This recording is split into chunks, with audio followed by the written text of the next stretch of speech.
तुमचं नाव सांगा. प्रेमला संभाजी नलवडे. तुम्हाला काय त्रास होत होता? मला बीपी शुगरचा त्रास होता. हे औषध घेण्या अगोदर तुमची शुगर किती होती? 200 होती. आणि हे औषध तुम्ही कधीपासून घेताय? 1 महिना झालं. 8 तारखेला 1 महिना झाला. आणि साखर हे औषध घेण्या अगोदर तुम्हाला काय त्रास होत होते? हातापायातनं गोळं यायचं, थोडीशी चक्कर आल्यागत, बेलकांड्यागत होत होतं, ढकलल्यावानी. आणि हे औषध घेतल्यानंतर कालच आपण रिपोर्ट केला, हो. तर तुमची साखर किती आलेली आहे? 93.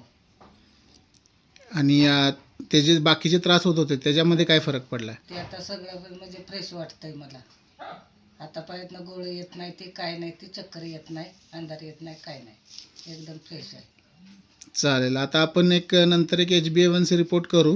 हां, आणि चालेल. HbA1c रिपोर्ट तुमचा नॉर्मल आला की मग बाकीचे हे औषधसुद्धा बंद होईल. हां, चालेल. आणि तुम्हाला अगोदर 2 गोळ्या चालू होत्या, हो. सकाळी एक आणि संध्याकाळी एक.